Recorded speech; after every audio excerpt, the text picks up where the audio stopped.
एजुस्ट्रीम या यूट्यूब चॅनलतर्फे इयत्ता 10वी आणि 12वी विद्यार्थ्यांसाठी परीक्षा विषयक मार्गदर्शन सदरात आपलं सगळ्यांचं हार्दिक स्वागत. आज आपण इयत्ता 10वीच्या इंग्रजी विषयाचा अभ्यास जो आहे हा विद्यार्थ्यांनी कशा पद्धतीने करायचा आहे, परीक्षेचं स्वरूप कसं असणार आहे, प्रश्नांची उत्तरं विद्यार्थ्यांनी कशा पद्धतीने द्यायची आहे यावर आधारित मार्गदर्शनाचा आपण लाभ घेणार आहोत. आज आपल्या भेटीसाठी आलेले आहेत Shri Pramod Athawale sir. Sir M.Com B Ed असून श्री संत गाडगे महाराज हिंदी विद्यालय भुसावळ येथे कार्यरत आहेत. सरांना अध्यापनाचा एकूण 24 वर्षाचा अनुभव असून इंग्रजी हा विषय अगदी सहज रीतीने विद्यार्थ्यांनी कसा शिकावा याचं मोठं योगदान सरांनी आजपर्यंतच्या अध्यापनात दिलेलं आहे. त्यांना इतर जे काही अनुभव आहेत त्यामध्ये आहेत पाठ्यपुस्तक मंडळावर त्यांचं काम राहिलेलं आहे. राष्ट्रीय माध्यमिक शिक्षा अभियानांतर्गत मेंटॉर म्हणून पण सरांनी काम केलेलं आहे. British council state academic resource person म्हणूनही काम केलेलं आहे आणि स्टेट असेसर शाळा सिद्धी म्हणजे असे विविध उपक्रम जे आहेत सरांनी आजपर्यंत केलेला आहे आणि आजही त्यांचा उल्लेखनीय असा सहभाग राहिलेला आहे. सरांचा एकूणच अध्यापनाचा अनुभव जर बघता विद्यार्थ्यांच्या मनातील इंग्रजीची भीती घालवायची कशी आणि त्यावर आधारित खूप काही परिश्रम सर घेत आहेत आणि आजपर्यंत अनेक विद्यार्थ्यांना घडवण्यात त्यांचा हातखंडा राहिलेला आहे. तर आता आपण सरांना भेटूया की ज्या माध्यमातून आपल्याला ह्या परीक्षेचा अभ्यास जो आहे हा कशा पद्धतीने करायचा आहे यावर आपल्याला लक्ष केंद्रित करता येईल. नमस्ते. इयत्ता 10वी 12वीच्या परीक्षा विषयक मार्गदर्शन सदरात सर आपलं हार्दिक स्वागत. आज आपण इयत्ता 10वीचा इंग्रजी हा जो विषय आहे या विषयाच्या अनुषंगाने परीक्षेचा जो काही सिलेबस आहे किंवा परीक्षेच्या अनुषंगाने विद्यार्थ्यांनी तयारी कशी करायची आहे यावर आपण जरा संवाद साधणार आहोत. तर सर्वप्रथम मी आपल्याला असे विचारू इच्छिते आहे की इंग्रजी विषयाचा जो काही सिलेबस आहे तर या शासनाच्या निर्णयानुसार साधारणतः किती सिलेबस म्हणजे ठेवलेला आहे आणि किती सिलेबसमध्ये कटौती करण्यात आलेली आहे? मला असं वाटतं मॅडम की शासनाचं तसं पूर्ण परिपत्रक 25% जरी असलं तरी पण एका वेळा शिक्षण मंत्र्यांनी सांगितलं की पूर्ण विषयांवर किंवा पूर्ण याच्यावर आम्ही प्रश्न विचारू. मला असं वाटतं की आपण जेव्हा इव्हॅल्युएशन पॅटर्न करतो तेव्हा सर्व विषयांवर फोकस करायला काही हरकत नाही. बरोबर. कारण इंग्लिशचा जो पॅटर्न आहे तो टेक्स्च्युअल आहे आणि नॉन टेक्स्च्युअल आहे. टेक्स्ट बुकच्या व्यतिरिक्त पण विचारलं जाणार आहे. बरोबर. त्याच्यामुळे फक्त 2 टेक्स्ट मधून येणार आणि एक पोयम येणार आहे. बरोबर. म्हणजे साधारणतः एकूण घटक किती असतील आणि त्याचं वेटेज साधारणतः काय असेल? वेटेजच्या बाबतीमध्ये आम्ही निश्चित असं काही सांगू शकत नाही. कारण शेवटचे जे भाग आहेत शेवटच्या युनिटचे ते वगळावे असं म्हटलंय. पण त्यातलं टेक्स्च्युअल ग्रामर वगैरे शिकवावं घ्यावं असंही सांगितलेलं आहे. इंग्लिशच्या संदर्भात विचार करायचा तर आपल्याला अवांतर जे आहे टेक्स्टबुक्सच्या आधारावर बाकीचं जास्त विचारलं जातं. Okay okay. तेव्हा टेक्स्टबुक हे इंग्लिशच्यासाठी फक्त ओके ओके ओके. म्हणजे जे काही पॅसेज वगैरे विद्यार्थ्यांना विचारले जाणार आहेत तर ते पॅसेजची तयारी विद्यार्थ्यांनी इन जनरल बाहेरच्या पॅसेज वरून जरी केली तरी सुद्धा त्यांना बऱ्याचशा गोष्टी ज्या आहेत त्या लक्षात येणार आहेत. हा म्हणजे आतापर्यंत फक्त ओनली 2 पॅसेजेस 2 पॅसेजेस फक्त पुस्तकातले विचारले जातात. बाकीचा जो एक पॅसेज असतो तो अवांतर असतो आणि त्याच्यावरच समरी दिली जाते. नंतर लँग्वेज स्टडी हा पण वेगळा विषय आहे आणि ऍक्टिव्हिटी मध्ये अँटोनिमस, ऍडव्हर्ब, ऍडजेक्टिव्ह अशा ऍक्टिव्हिटी विचारल्या जातात. आणि राहिली पोयम तर ती एकच पोयम असते आणि एक ऍप्रिसिएशन साठी. मग लेटर रायटिंग पासून तर ट्रान्सलेशन पर्यंत हा सगळा भाग आतापर्यंत कंटेंट असतो. त्यामुळे 60% पोर्शन आपण कव्हर करू शकतो. बरोबर आहे. म्हणजे आता जी विद्यार्थ्यांची परीक्षा जी होणार आहे ती साधारणतः एकूण 80 गुणांची असणार आहे आणि 20 गुणांचं त्यांचं इंटरनल असणार आहे. तर त्याचं साधारणतः स्वरूप थोडं त्याच्याबद्दल मार्गदर्शन करा. Role of activity sheet new evaluation pattern English standard 10 हा जो नवीन सिलेबस आम्हाला दिलेला आहे त्या सिलेबसच्या संदर्भात बोलण्याच्या आधी मी काही वेळ तुमच्या ह्या विषयाकडे नेते. How to study and how to learn is more important than how to teach. The learning is more important than teaching. And when we want to learn something, we require 3 more things. In nowadays, we focus on only skills. पुन्हा मराठीकडे हे वाक्य सांगताना मला असं वाटतं की आम्ही परीक्षा कशी द्यावी किंवा कसं शिकवावं याच्यापेक्षा कसं शिकावं हे महत्वाचं आहे. आणि या 2 गोष्टींसाठी, या परीक्षा उपयोगी शिक्षणासाठी मी काही मुद्दे समोर ठेवलेले आहेत. याच्यामध्ये the first is attitude, second is knowledge and third one is a skill. We should have a attitude to learn something, to acquire knowledge, because knowledge itself has a skill. Skill doesn't have a knowledge. So we should learn to acquire a knowledge. And not only we get a skills, and we can solve many other problems in our lives, not in the examinations. While learning, reading is more important. There are 4 to 5 types of reading. Reading for skimming, scanning, reading for details, and reading for comprehension and wisdom. Here, to acquiring a skill, reading for wisdom or reading for comprehension is more important.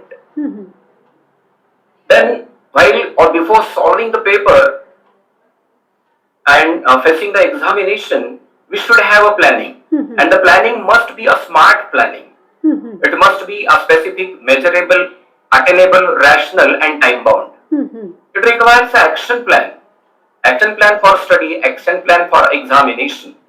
Next, it's come for planning for a month, planning for a week, planning for a day. For example, 5 to 6 days for each subject, hour-wise planning, 1 hour, then 2 hours and 3 hours. Let me explain in Marathi. कुठल्याही परीक्षेची तयारी करण्यासाठी त्या विषयाचं ज्ञान ग्रहण करणं अत्यंत आवश्यक आहे. ज्ञानात कौशल्य असतातच, कौशल्य ज्ञान असेल असं सांगता येत नाही. मग नंतरचा टप्पा नियोजनाचा. नियोजन करताना ते स्मार्ट आणि ऍक्शन प्लॅन असावं, म्हणजे ते एक स्पेसिफिक असावं, त्याचं मोजमाप करता आलं पाहिजे, अटेनेबल पाहिजे, ते रॅशनल पण पाहिजे आणि त्याला वेळ पाहिजे. आता वेळेच्या संदर्भात सगळ्यांनाच माहिती की आम्ही टाइम मॅनेजमेंट आम्हाला करता आलं पाहिजे. मग प्लॅनिंग करताना विषयाचं प्लॅनिंग 1 महिन्याचं, 1 आठवड्याचं, 1 दिवसाचं. म्हणजे परीक्षेला जायच्या आधी एक विषय असेल तर संपूर्ण समग्र 1 आठवडा आम्ही केला पाहिजे. दुसऱ्या विषयाला आम्ही हात लावावा. त्यानंतर अशी 6 विषयांची जर आम्ही आठवडे केले तर महिन्याभरामध्ये आमचं जवळपास काम होतं. त्यानंतर त्या विषयाचे दिवस कमी करायचे, म्हणजे आपला लर्निंग स्पीड वाढला पाहिजे. मग ते तासांचं नियोजन करायचं. इथे जाणून बुजून 1 तास, 1 तासानंतर 5 ते 7 मिनिट जर रेस्ट घेतला तर मेंटल फटीग कमी होऊन मेंटल नॉलेज गेनिंग कॅपॅसिटी आमची वाढते. आणि मग अशा पद्धतीने ज्ञानाचं संपादन करण्याचं कौशल्य आम्हाला मिळतं. त्यानंतर परीक्षेला जायच्या आधी आमचं thorough reading and thorough study पाहिजे, म्हणजे पूर्ण अभ्यास आमचा असला पाहिजे. आणि मग नंतर येतो एक्झामिनेशन.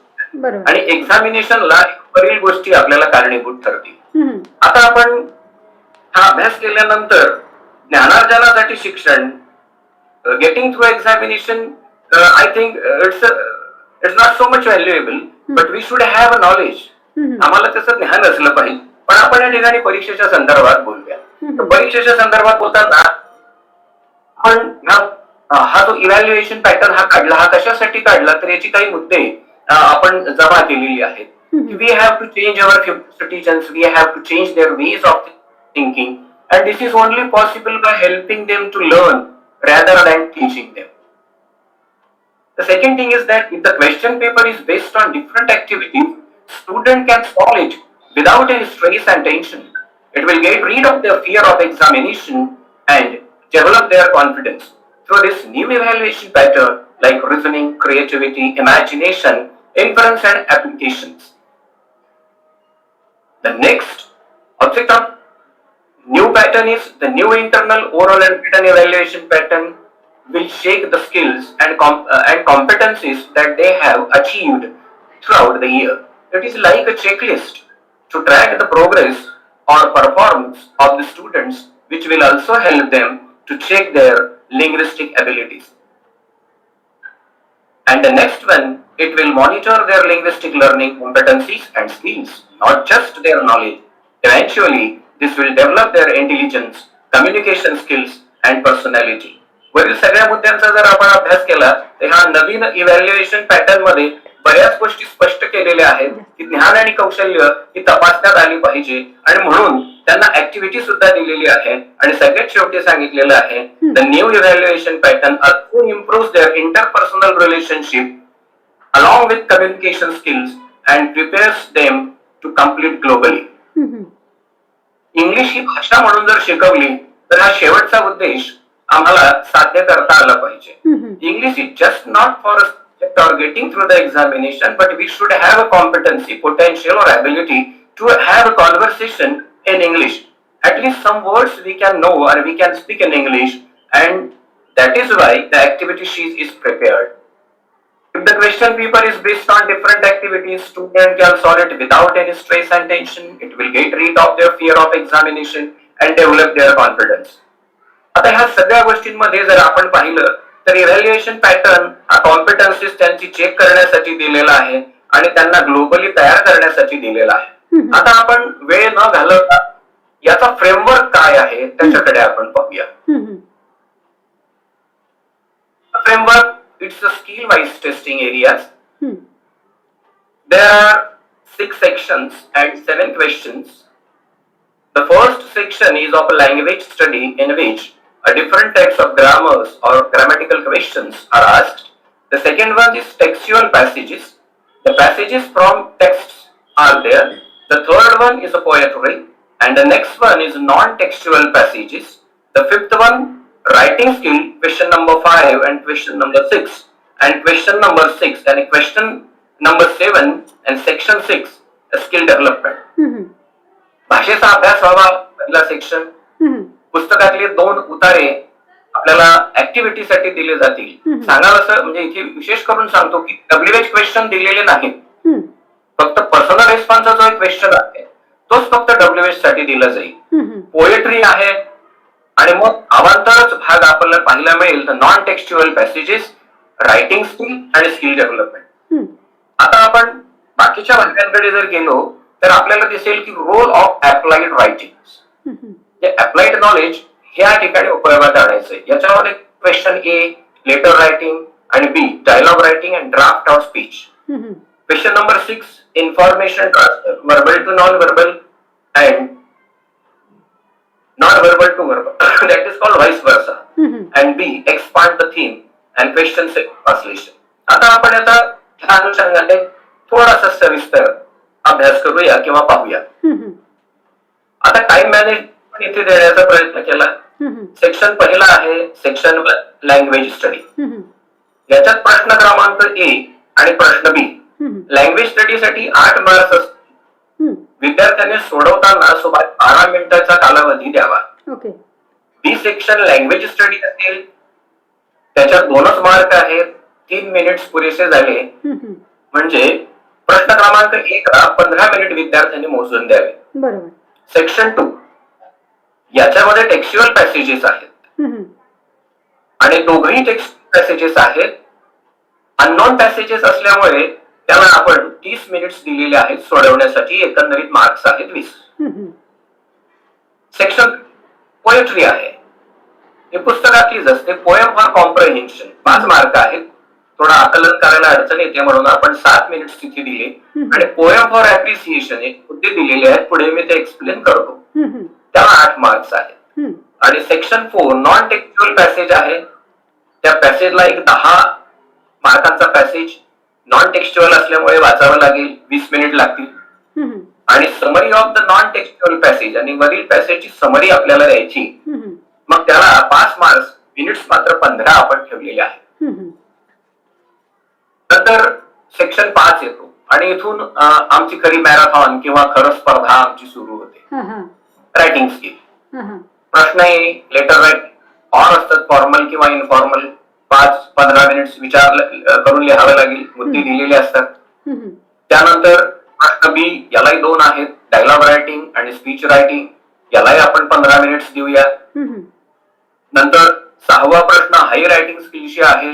याच्यामध्ये माहितीतून एखादा चार्ट तयार करणं किंवा चार्ट मधून पॅसेज तयार करणं. यालाही 5 मार्क्स आहेत. टाइम 15 मिनिट्स आहे. 6वा ब यालाही 2 ऑर असतील. एक्सपांड द थीम ज्याच्यामध्ये न्यूज आहे, रिपोर्ट, न्यूज रिपोर्ट आहे. त्याला हेडलाईन दिलेली असेल, developing story with a given beginning and end, याच्यापैकी एक लिहावं लागेल, त्यालाही 5 मार्क आहेत. आणि मग त्याला आपण 15 मिनिट्स आपण त्याला देऊया. आणि सगळ्यात शेवटचा प्रश्न, त्याला स्किल डेव्हलपमेंट म्हटलं जातं, त्याला आपण ट्रान्सलेशन असं म्हणतो. आणि मग त्याला 5 मार्क आहे. अशा पद्धतीने 20 मिनिट आपण रिव्ह्यूला दिले तर आपले 3 तास आपले 3 तास या ठिकाणी कव्हर होतात आणि टोटल येतात 80 मार्क. तर अशा पद्धतीने जर 20 मिनिटं आपण वाचून पेपर लिहिण्याचं प्लॅनिंग केलं तर आपल्याला योग्य पद्धतीने मार्गदर्शन मिळतं. मी विद्यार्थ्यांना नेहमीच सांगतो की आपल्याला 10:30 वाजता मध्ये परीक्षेला बसवलं जातं आणि परीक्षेला बसवलं जात असताना नंबर टाकल्यानंतरच आपण पेपर तयार करावा. हा एक अंदाज आहे. म्हणजे कुठला प्रश्न कोणत्या पेजवर येईल ते आपल्याला आधीच माहित असावं. मग समाज मालूमचे पेज नंबर आपण 15 मिनिटांमध्ये अगदी आरामात लिहू शकतो आणि जेव्हा प्रश्नपत्रिका मिळणार तेव्हा फक्त उत्तर लिहिणं आपल्या हातात असतं, कारण पॅटर्न एकदम निश्चित आहे. म्हणून मी पेज नंबर टाकलेला आहे. Language study 10 marks 15 minutes. Answer sheet page number 3 आणि 4 वर याला सोडवायचा. म्हणजे प्रश्नपत्रिका यायच्या आधी प्रश्न क्रमांक 3 आणि 4 वर आपण प्रश्न क्रमांक 1 निश्चितपणे टाकलेलंच असावं. आता हा प्रश्न कसा आहे ते समजावून सांग.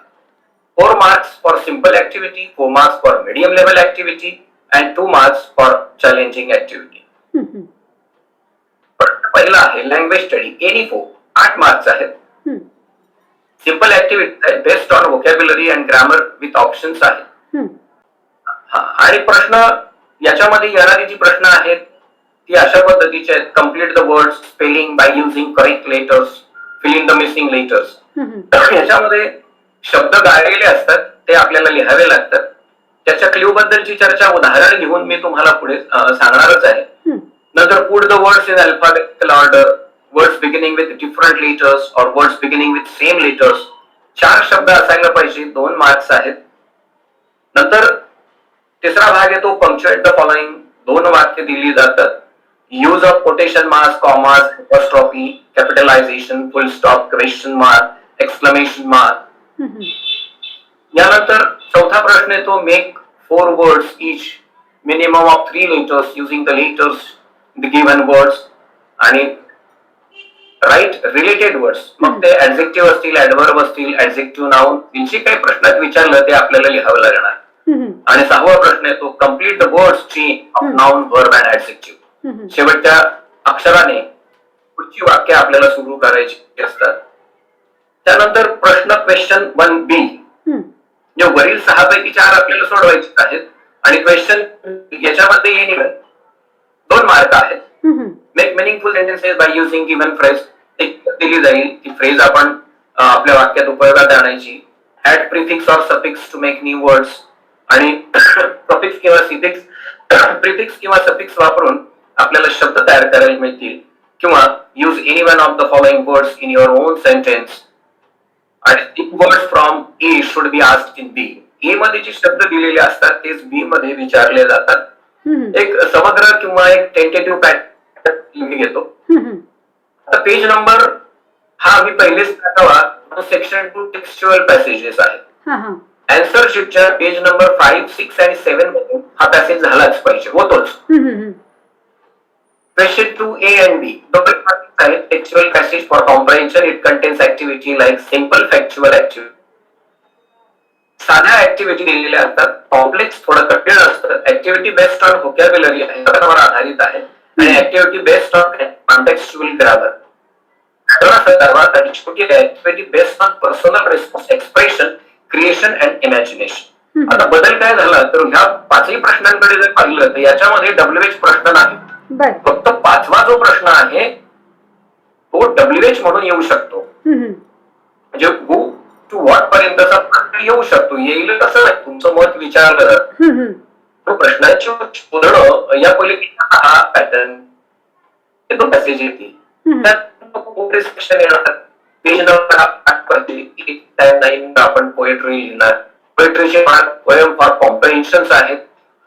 प्रश्न type simple factual, complex factual, poetic device आहे. आणि क्वेश्चन बी फॉर अप्रिसिएशन हा एक नवीन प्रकार माझ्या वर्षापासून आला.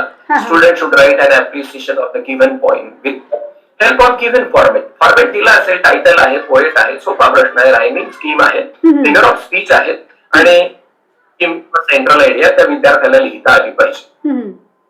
15 मिनिटांमध्ये साधारणपणे पेज नंबर 8 आणि 9 वर हा आरामात हा प्रश्न होतो. नंतर question number 4 non textual passages आहे. इथे आम्ही थोडा जास्त वेळ देतो.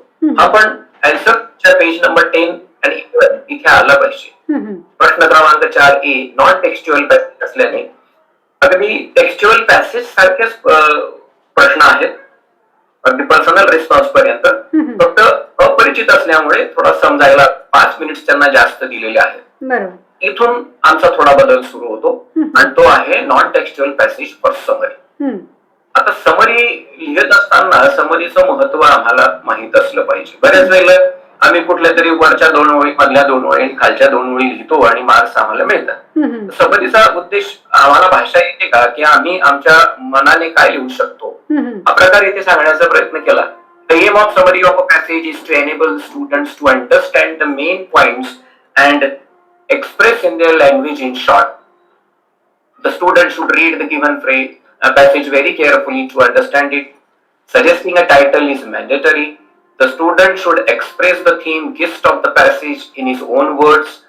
The student should use appropriate vocabulary, grammar and language while summarizing, and the student should avoid exact repetition of sentences while summarizing, and he should not express his opinion. Marking scheme इथे महत्वाची आहे की आम्हाला title आलं पाहिजे, title दिलं पाहिजे, central idea आणि थीम आम्हाला सांगता आली पाहिजे, यूज ऑफ अप्रोप्रिएट लँग्वेज उपयोगात आणली पाहिजे. फॉर एक्झाम्पल इथे कंपाऊंड सेंटेन्स करताना किंवा कंजंक्शन आम्हाला उपयोगात आणता आणली पाहिजे. 2+V फर्स्ट फॉर्म आम्हाला वाक्य जोडताना आली पाहिजे. अशी एक साधारणतः अपेक्षा या समरीमध्ये आम्हाला दिलेली असते. इथून हा संपूर्ण पेपर हा वेगळा होतो. हा पुस्तकाच्या आधारावर असतो पण पुस्तकातला नाही. Question number 5 page number 12, 13 and 14 यामध्ये हा पॅसेज आम्हाला लिहायचा. Letter 15 minutes, information transfer 15 minutes and expand the theme 15 minutes. आता हे देण्याचा उद्देश काय? The aim of developing writing skill is to help students development in imagination, thinking in coherent, cohesive manner and express it in various written forms. The student should be able to organize his ideas and thoughts in a clear piece of writing, reflecting his novelty and creativity. It should also reflect his sensitivity to the subject. वरील मुद्दा जर आपण पाहिला तर आपल्याला आपल्या भाषेमध्ये किंवा दुसऱ्या भाषांमध्ये सहजगत्या लिहिता आलं पाहिजे, आपलं रिफ्लेक्शन दिसलं पाहिजे, ही अपेक्षा आहे.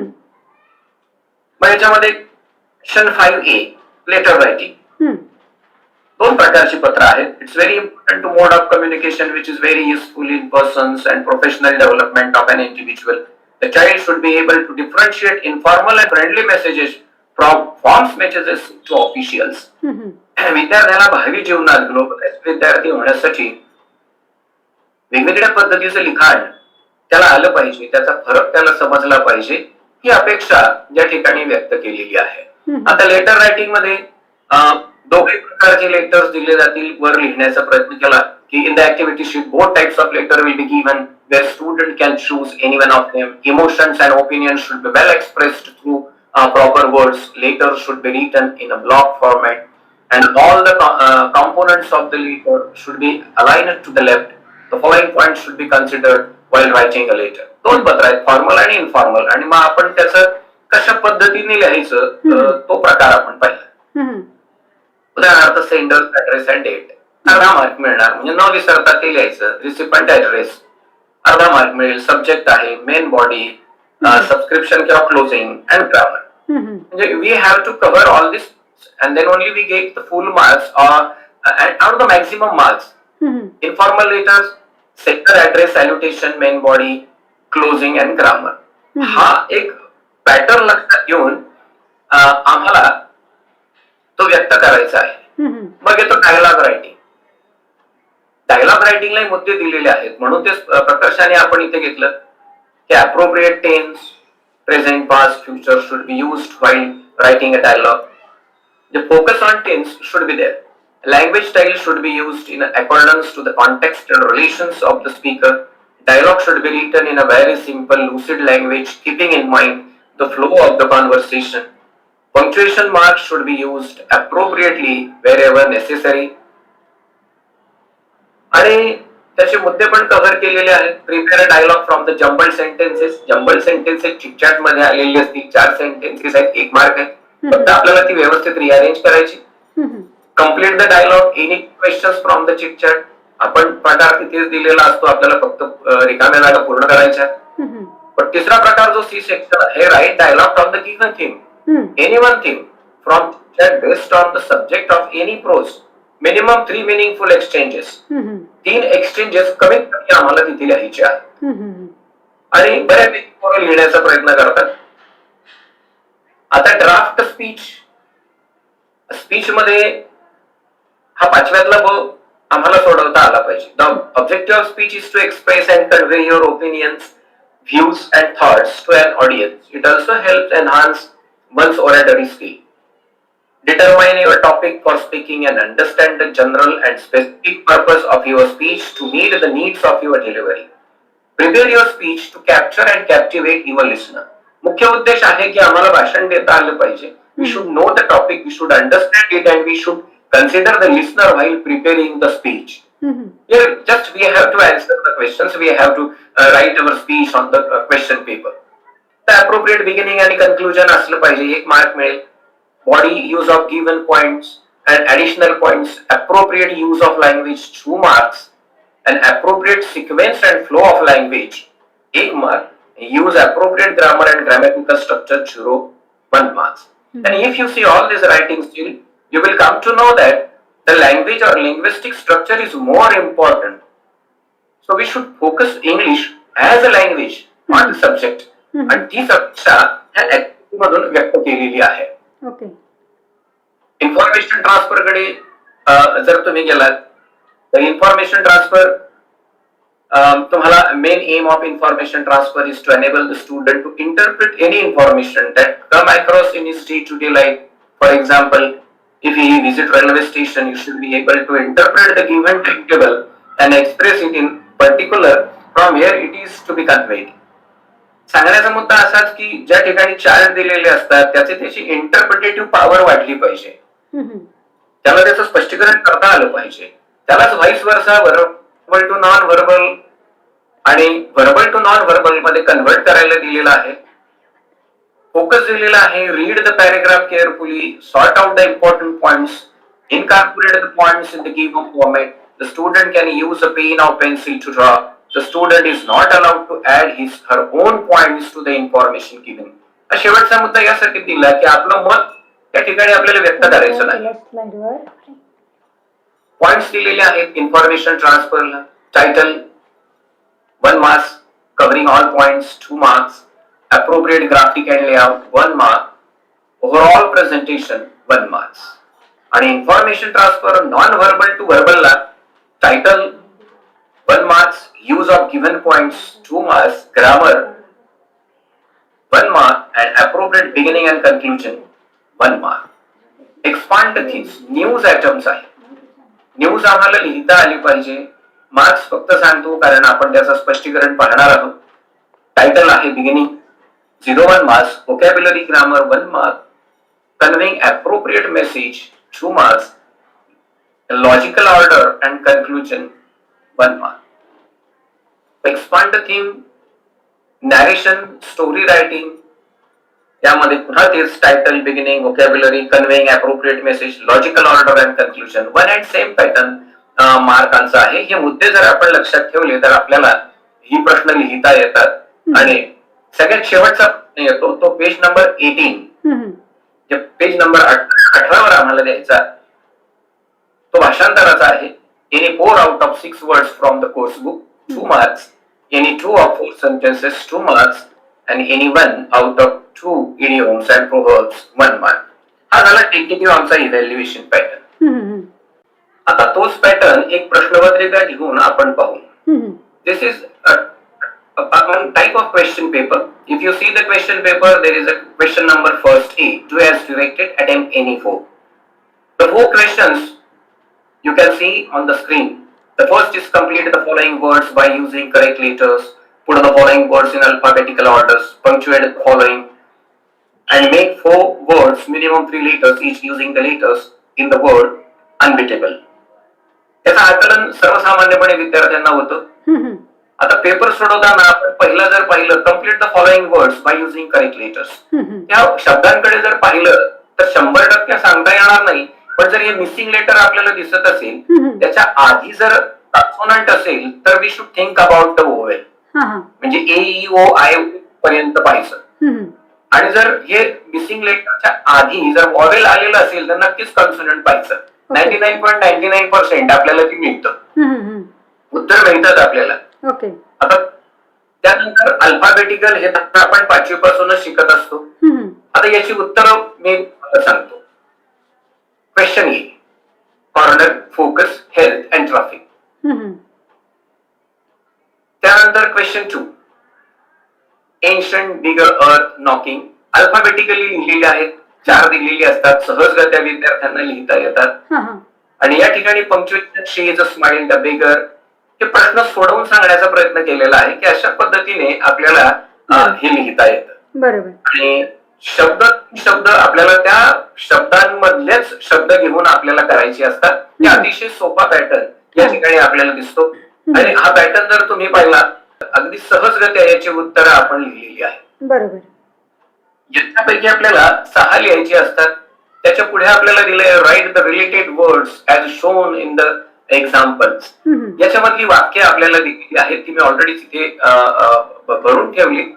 की ही जी उत्तर आहेत ही आपल्याला वॉटर आहेत, मग आपल्याला कूल, डर्टी, प्युअर, हॉट करता येतात, सहज भरता येतात. ही वेळ वाचावा म्हणून ती फिक्स केली. आणि complete the word chain of nouns. Road दिलेला आहे, मग डॉंकी येणार, येलो येणार, वॉटर येणार, रिस्क येणार. तुम्ही डॉक्टरही घेऊ शकता. आणि त्या आर नंतर त्याची सुरुवात केली तर हा पॅटर्न जो आम्ही पहिलीपासून पाहतो तोच पॅटर्न थोड्याफार फरकाने इथे आम्हाला दिलेला आहे. डू ॲज डिरेक्टेड मध्ये any one of the following. आणि मग तिथे प्रश्न दिलेले आहेत, त्या प्रश्नाच्या अनुषंगाने टू बी नोन ॲज ही फ्रेज आम्हाला वापरता आली पाहिजे.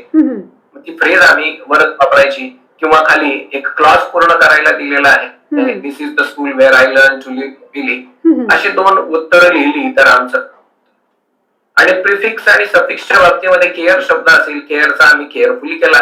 आणि मग आमचं वाक्य सहजगत्या झालं. आणि हेल्दी शब्द आहेत तर you must take care of your book. वाक्यात उपयोगात आणलं वरचाच केअर शब्द आणि यू शुड ईट हेल्दी. हा जो पॅटर्न आहे हा अगदी सहजगत्या 15 मिनिटात किंवा त्याच्या आत आपण संपवू शकतो. फक्त आपल्याला प्रश्न क्रमांक टाकायची आहेत आणि त्या ठिकाणी उत्तरं लिहायची आहेत. बरोबर. आता प्रश्न क्रमांक 2. आता मला असं वाटतं की अगदी त्याच पद्धतीने याला सोडवण्याची काही गरज नाही. पॅटर्न तुम्ही पहा सारखेच आहेत. Write whether the following sentences are true or false. Just we have to read and write the answers whether true or false and rearrange the following words. Just it requires reading for skimming and scanning and then reading for details and reading for comprehension for personal response.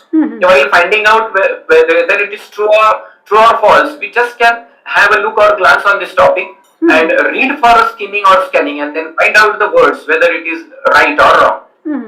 Rearranging the following sentences, it requires some scanning or reading in details and then we can attempt it right. The 15 minutes are more than sufficient to do all these activities. For example, all these things match the synonyms. The synonyms we can match it.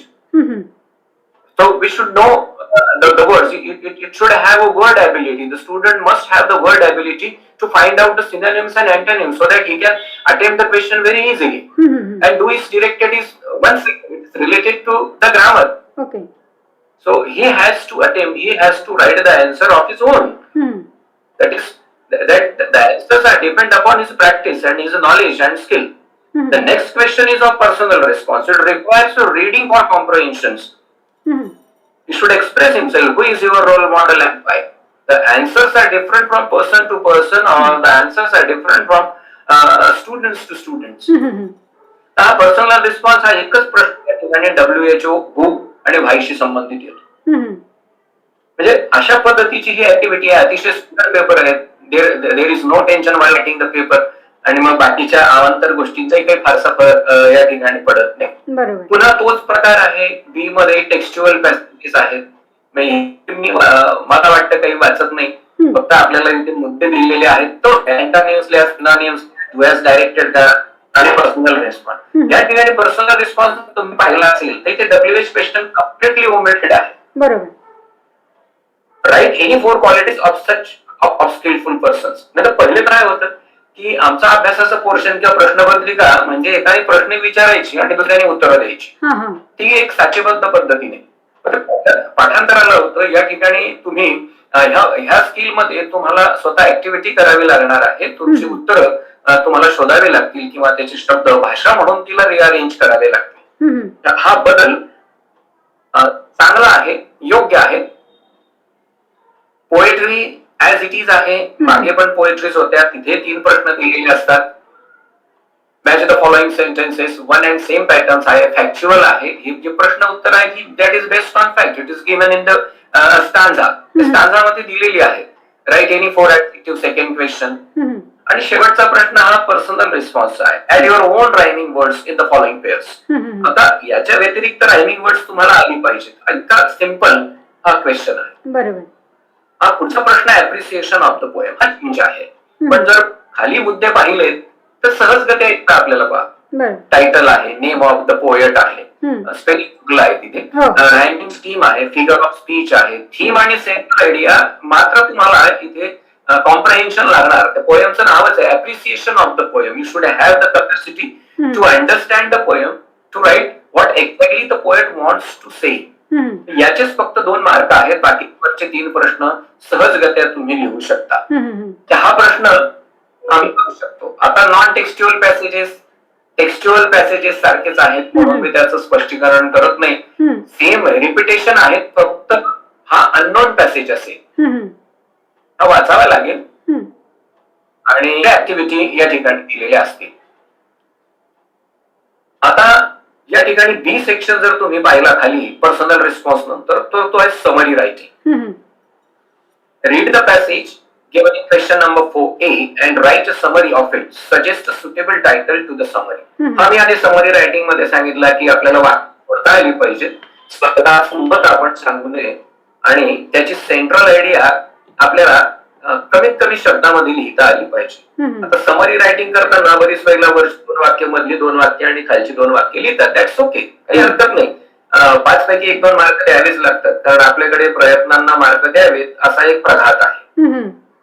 परीक्षा pass होणं महत्वाचं आहे आणि शिक्षकालाही परीक्षेत म्हणजे लिहिल्यानंतर mark देणं हे क्रमप्राप्त आहे. आणि ऍज इट इज 5 पैकी 5 कठीण जातं, म्हणून पोरं हा एक मधला मार्ग काढतात.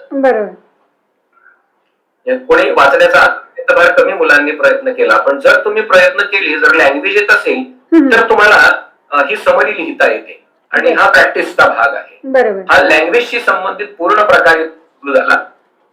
मग रायटिंग स्किल आलं, लेटर रायटिंग. हा एकाच प्रकारे 2 पद्धतीने पत्र आपल्याला लिहिता आली पाहिजे. Question number 5th, A1 or do any of the following activities.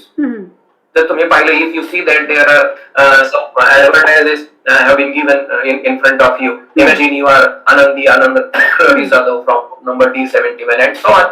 The advertisement is there and the questions are given informal letter and formal letters. Actually the question is the same, but we have to write in a different way, thinking this point or considering this point. And it is 100%, 101% skill. If you know the language, you can express, you can write, and you can use different types of words. You can use a variety of sentences while writing this writing skill. The name itself is this writing skill. लिखाणाचं कौशल्य आहे. तो केला तर आपण एक informal letter नेटवर पाहिलं तर त्याचा ढाचा आपल्याला कळणार. की अपेक्षा काय आहे. मार्क आपण पाहिजे की समोर जर दिलं असेल तर तुमचा ऍड्रेस विथ पिनकोड आपण दिला पाहिजे. डाव्या बाजूनेच लिहिण्याचा आता प्रकार आहे. Writing dates of writing the letter, तारीख लिहावी, सॅल्युटेशन्स लिहावं, त्याला मार्क आहेत. I hope my letter finds you, अशी काही वाक्य आपण पाठ करून त्याची लिहावी. आणि मग पॅरेग्राफ 1, पॅरेग्राफ 2 आणि पॅरा 3 कन्क्लुडिंग लाईन लिहावा. विथ लव्ह किंवा अफेक्शनेटली असे शब्द करून कॉम्प्लिमेंटरी क्लोजिंग करावं आणि तुमचं नाव त्या ठिकाणी लिहावं. या अशा पद्धतीच्या 5 मार्क आहेत आणि आपण ती विभागून दिलेली मार्कांची स्कीम पाहिलेली आहे. जर आपण फॉर्मल लेटर पाहिलं तर याच्यात फक्त थोडा बदल होईल. सेंडर्स ऍड्रेस आहे, डेट आहे, रिसिव्हर्स ऍड्रेस लिहावा लागेल, सब्जेक्ट आहे, सॅल्युटेशन्स आहे, sir body, introductions, main content, conclusion or end of letter and thanking you and subscription or sender's name. अशा ह्या ढाच्या विद्यार्थ्याला पत्र लिहिता आलं पाहिजे अशी अपेक्षा आहे. फक्त भाषेचा बदल आहे, विषय सारखाच असेल. बरोबर. Dialogue writing, drafting a speech, even beat. आता डायलॉग रायटिंग जर आपल्याला करायचं असेल, हे डायलॉग तुम्ही पाहिलेले आहेत. How to answer and how to respond the questions, that is also a skill. So we should know. I always tell that in English we can answer the questions if you know it. For example, when the question begins with who, the answer will be definitely the name of the person, and it must be the subject. When the question is of whom, the answer will be a name of the person, but it will definitely be the object after the word after the word. And if the question is asked whose, it's a possessive. प्रश्नांची उत्तर शोधता आली पाहिजे. If the questions begin with where, the answer will be name of the place. If the question is of when, the answer will be the name, the time showing words. If the question is of why, then we should write the answer as a reasoning. It must begin for 2 plus peoples, for or because. How long refers to the duration of time and so on. अशा पद्धतीचे काही clues जे आहेत ते बोलण्यासाठी उपयोगात येतात आणि तसे प्रश्न आम्हाला ह्या तिसऱ्या प्रश्नात तयार करायचे आहेत. Write a dialogue between headmaster and a student who has lost his bicycle from school campus. Write minimum 3 meaningful exchanges. एक प्रश्न असा विचारावा ज्याच्यात उत्तर आलं पाहिजे आणि उत्तरातून प्रश्न निर्माण झाला पाहिजे. ही मुलं सर्वसामान्यपणे एकतर ते विषयांतर करून लिहितात किंवा हूने विचारायचं, हाऊने विचारायचं, व्हॉटने विचारायचं, त्याची उत्तर काय येतील याची भीती आम्हाला होते. पण जर सांगितले पूर्ण 10 प्रश्न जर आपण घेतले की त्या 10 प्रश्नांची उत्तर स्पेसिफिक आहे. English is a complex language. You cannot change the answer of the asked questions. When question is asked in when you should answer it in time showing words. बरोबर. टाइम मध्ये आम्हाला द्यावंच लागेल. व्हेरचं उत्तर जागेचं नाव द्यावंच लागेल, व्हायचं उत्तर का द्यावंच लागणार. असे डायलॉग आम्हाला लिहिता आले पाहिजे. तिथे मार्कांसाठी आपण पाहतो म्हणून आपण मिनिमम त्याचा उपयोग करतो. स्पीच रायटिंग भाषण आहे, मग भाषणाचे मुद्दे दिलेले आहेत. इथे पुन्हा रायटिंग स्किल आहे. म्हणजे आपण जर रायटिंग स्किलचा भाग पाहिला तर लँग्वेज कॉम्पिटन्सी चेक करणारी ही ऍक्टिव्हिटी शीट आहे. ऍक्टिव्हिटी आपल्याला कराव्या लागतील.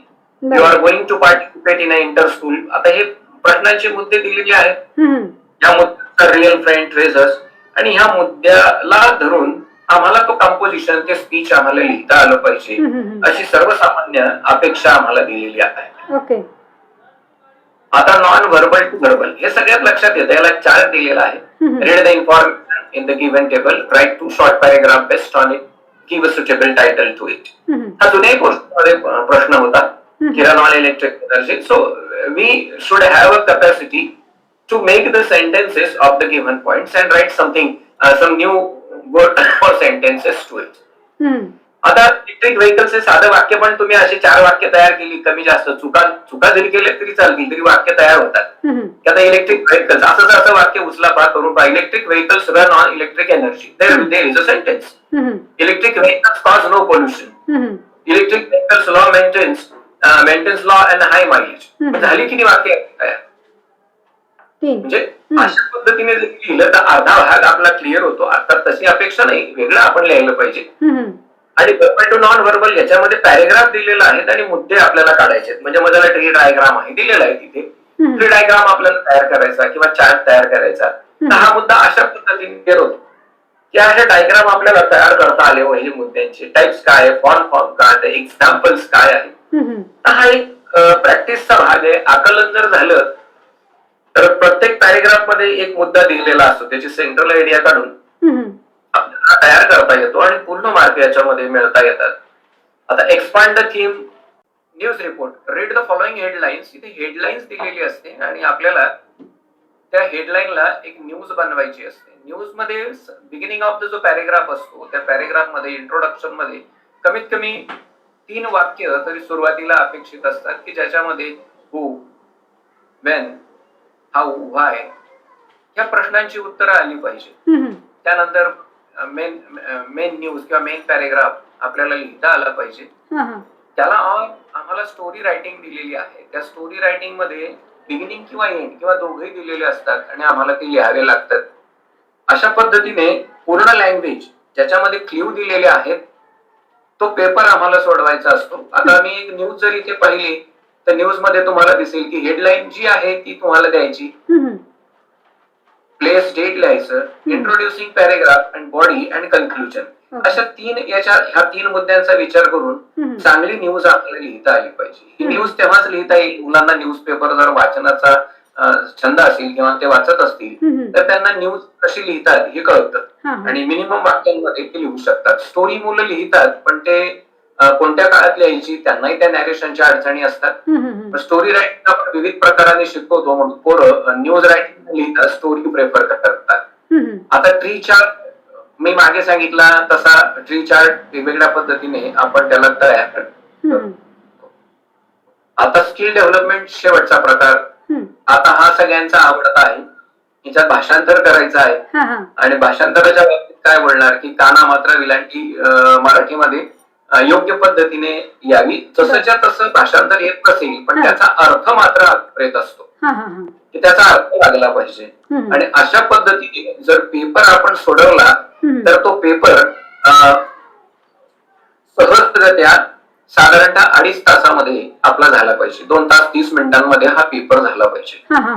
कारण सर्वसामान्य विद्यार्थ्यांसाठी 3 तास दिलेले आहेत आणि आपण जर अभ्यास करून घेत असाल तर 2.25 तासात माझ्या माहितीप्रमाणे 2 hours and 15 minutes are sufficient. बरोबर. मग और प्रश्न तुम्ही शकता, त्याचा रिव्ह्यू करू शकता आणि अशा पद्धतीने इंग्लिशचा पेपर सहजगत्या कुठलंही टेन्शन न घेता तुम्ही पास होऊ शकता. जर का तुमच्या लँग्वेजवर थोडीशी जरी माहिती असेल तर पासिंगला तर काहीच कठीण नाही. तुम्ही पाहिलं असेल ते अतिशय सोपा आहे. बरोबर. म्हणजे सर तुम्ही इंग्रजी हा विषयाचा पेपर जो आहे म्हणजे त्याचा अगदी रायटिंग स्किल जे आहे म्हणजे पॅसेज असेल, पोएट्रीचा पार्ट असेल किंवा ग्रामरचा पार्ट असेल किंवा ट्रान्सलेशनचा पार्ट असेल, तुम्ही इतक्या सुटसुटीत भाषेमध्ये अगदी मुद्देसूदपणे जे काही सांगितलेलं आहे आणि विद्यार्थ्याने प्रत्येक ऍक्टिव्हिटीला टाइम कसं अलोकेट करायचं आहे किंवा कोणत्या पेजवर साधारणतः कोणता प्रश्न तिथे येणं गरजेचं आहे आणि इतका समर्पकपणे तुम्ही ह्या विषयाची मांडणी जी आहे ती केलेली आहे. म्हणजे मला तर वाटतं विद्यार्थ्याने हा व्हिडिओ जर बारकाईने जर बघितला तर मला वाटतं त्याचा 70% अभ्यास तर ह्या एका स्ट्रक्चरवरनं होईल. म्हणजे त्याला किमान ती क्लिअरिटी येईल आणि कुठला प्रश्न मी कशा पद्धतीने सोडवायचा आहे याचं उत्कृष्ट मार्गदर्शन आपण या स्लाइडच्या माध्यमातून केलेलं आहे. म्हणजे विद्यार्थी असतील, पालक असतील किंवा शिक्षक असतील यांना सुद्धा खूप म्हणजे डीपली मार्गदर्शन जे आहे ते आपण केलेलं आहे. खरं तर हे तुम्ही जे प्रेझेंटेशन केलेलं आहे त्याला मला शब्दांनी सापडते पण अप्रतिम असं प्रेझेंटेशन आपण केलेलं आहे. आणि एक मार्गदर्शनाचा जो काही भाग आपण म्हणूया की विद्यार्थ्याला जे अपेक्षित आहे किंवा तो ज्या अडचणींना सामोरं जाणार आहे तर निश्चितच याच्यातून त्याच्या मनात येणाऱ्या ज्या काही शंका आहेत त्या खूप शंकांचं निरसन याच्यातून मात्र निश्चितच होणार आहे. सर मला एक प्रश्न विचारायचा आहे की साधारणतः एकूणच हे 80 मार्काचा पेपर विद्यार्थ्याला सोडवायचा आहे. हा पॅटर्न जरी आहे त्याला गुण जरी त्या पद्धतीने अलोकेट केलेले आहेत किंवा अशा प्रकारचं त्याला स्ट्रक्चर जरी दिलेलं असलं तरीही सुद्धा इंग्रजी विषयाचा अभ्यास करत असताना विद्यार्थ्याने नेमकी कोणती काळजी घ्यावी असं आपल्याला वाटतं आहे? विद्यार्थ्यांनी काळजी म्हणजे मी पहिलेच बोललो होतो की शिक्षण हा एक ऍटिट्यूडचाच प्रकार आहे. It requires a true spirit of reading and reading. बरोबर. तुम्ही प्राध्यापक आहात, मी या विषयावर जास्त बोलू इच्छित नाही. हा तुमचा मोठेपणा आहे. मी फक्त प्रयत्न केला. आता जर प्रयत्न असा केला 11 वाजता जर तुमचा पेपर रेडी असेल तर तुम्हाला उत्तर लिहायला काय अडचण आहे? बरोबर. अभ्यासाचा भाग तर विद्यार्थ्यांनी एका वेळेला एकच अभ्यास करायचा. हो म्हणजे सोमवारी इंग्लिशचा अभ्यास केला ना तर शनिवारपर्यंत त्यांनी तेच करायचं. बरोबर. दुसऱ्या विषयाला हात लावायची गरज नाही. 3 तासाचं प्लॅनिंग करायचं की 1 तासाला मी वाचलं. आता मानसशास्त्रीय दृष्टिकोनातून विचार केला तर 1 तासानंतर माणसाचा मेंदू थकतो. तिने 5 मिनिट ब्रेक घ्यावा आणि पहिल्या तासाला तिने काय वाचलं ते रिमाइंड करण्याचा प्रयत्न करावा आणि जे विसरलं ते पुन्हा वाचावं. जर त्यांनी एका तास 4 पानं वाचली असतील तर पुढच्या तासाला त्याला ती पानं वाचायला 40 मिनिट लागायला पाहिजे, कारण ती सवय झाली. आणि त्याच्या पुढच्या 3 तासाला किंवा त्याच्या पुढच्या 3ऱ्या तासाला त्याने पुन्हा 5 मिनिटं ब्रेक घ्यावा, डोळे लावावी आणि पाहावं की मला काय स्मरण होतं, मला काय येतं, मला काय कौशल्य संपादन झाली. त्याला 10-15 वाक्य नक्की आठवतं आणि त्या 3 तासाला त्यांनी तेच वाचावं. हे 3ऱ्या तासाचं वाचन 20 मिनिटात व्हावं. मग त्याला कौशल्य अशी संपादन केली जातात. मी गमतीने म्हणेल किंवा प्रत्यक्ष there is no excellency in the world. जगात एक्सलन्सी काही नाही. If you do one thing repeatedly again and again then you will be excellent. इंग्लिशच्या बाबतीमध्ये काय आहे की शब्द उपयोग आम्ही आणत नाही. We focus on the grammar and grammar teaches us accuracy and we always avoid the fluency and the role our Maharashtrian people. The role, everyone is a teacher, everyone is a judge, and he tries to find out the faults of the speaker, and so the students and most of the people avoid speaking in English. That is our problem. आणि अभ्यासाच्या बाबतीत मग तो मराठी असो का हिंदी असो, 8 दिवस दिले, मग त्याच्या पुढे जसा महिना झाला मग त्याला 3च दिवस द्या. मग पुस्तक झालं, मग गाईड आहे, अपेक्षित आहेत, रेफरन्स बुक्स आहेत, ही वाचा आणि मगच सोडवायला जा. पेपर सोडवूच नका ना तुम्ही. आधी प्रश्न पाहतात. म्हणजे आधी माझं गमतीने म्हणणं असतं की आधी जीवन पाहा, जीवनातले प्रश्न कशाला पाहतात. Important than the questions. The solutions are there. Try to read the book, try to read the passages, then what you understand that is more important than the questions. आणि विद्यार्थ्याला प्रश्न विचारू द्यायची, त्यांनी प्रश्न विचारायची, उत्तर द्यायची, ही पद्धती आतापर्यंत. विद्यार्थ्यांना शिकवताना सांगतो की तू वाच आणि तूच प्रश्न विचार. म्हणजे माझ्या माहितीप्रमाणे की विद्यार्थ्याला अभ्यास त्याने बऱ्यापैकी करावा. बरोबर आहे, त्याचे सोड ते तर आहेच. कारण शेवटी परीक्षा म्हटली की थोडा अभ्यास हा येणारच आहे. आणि आता पालकांनी काय नेमकं विद्यार्थ्यांना प्रेरणा कशा पद्धतीने द्यावी असं आपल्याला वाटतं आहे? मला असं वाटतं की विद्यार्थ्यांना म्हणजे एक्झामिनेशन ओरिएंटेड त्यांना काही करू नये, कारण गुण आणि गुणवत्ता 2 भिन्न गोष्टी आहेत. म्हणून विद्यार्थ्याचा जो कल असेल, मराठी असेल, हिंदी असेल, इंग्लिश असेल, गणित असेल, विज्ञान असेल, त्या कलाने त्याला जाऊ द्यावं. बाकी पासिंग पुरते मार्क प्रत्येक पेपरला मिळतातच. म्हणून त्याच्यामध्ये गुणात्मक विकास व्हावा, गुणांचा होऊ नये. तो काही शर्यतीतला घोडा नाही. प्रत्येक वेळेला त्याला कॉम्पिटिशन पाहायला लावायचं. त्याला इंग्लिश बोलता आलं पाहिजे, त्याला इंग्लिश आकलन आली पाहिजे आणि तो आकलनात्मक बोलू शकला पाहिजे. त्यासाठी त्याला मातृभाषा आली पाहिजे. निश्चित. कारण शेवटी इंग्रजी विषयाची भीती जी आहे ती सगळ्यांनाच आहे. म्हणजे विद्यार्थी असो, शिक्षक असो, पालक असो, सगळ्यांना जनरली ती भीती वाटत असते. पण आता परीक्षेला सामोरं जात असताना विद्यार्थ्यांनी हा मनावरचा ताण जो आहे, म्हणजे इंग्रजी भाषेच्या अनुषंगाने कदाचित त्यांच्या मनावर काही ताण येत असेल तर तो कमी करण्यासाठी त्यांनी काय करावं? सुरुवातीला जसं मी ते रिपीट करत नाही, जर तयारी असेल तर ताण येणारच नाही. मी विद्यार्थ्यांना जेव्हा सांगतो की शेवटच्या 15 वाड्यामध्ये शेवटच्या पेपर पासून अभ्यास करा. म्हणजे 15 दिवस, म्हणजे पहिल्या दिवशी जो तुमचा अभ्यास येईल शेवटच्या 4 दिवसात तो पहिल्या पेपरचा असेल. आणि मग जात असताना प्रश्नपत्रिका तुम्हाला माहित आहे, त्याच्या उत्तराचे क्रमांक टाका, त्यांना संदर्भाच्या ओळी सोडून द्या. आणि त्या पेपर कशाला वाचता तुम्ही 11 वाजताच? काय गरज आहे त्याची? त्याचा वेळ कुठे गेलाय? तुमचा पहिला प्रश्न आला, तुम्हाला माहित आहे, त्याचे उत्तर लिहा. येत नसेल तर ती जागा सोडलेली आहे आणि असंच क्रमाक्रमाने पुढे जा. Don't take tension.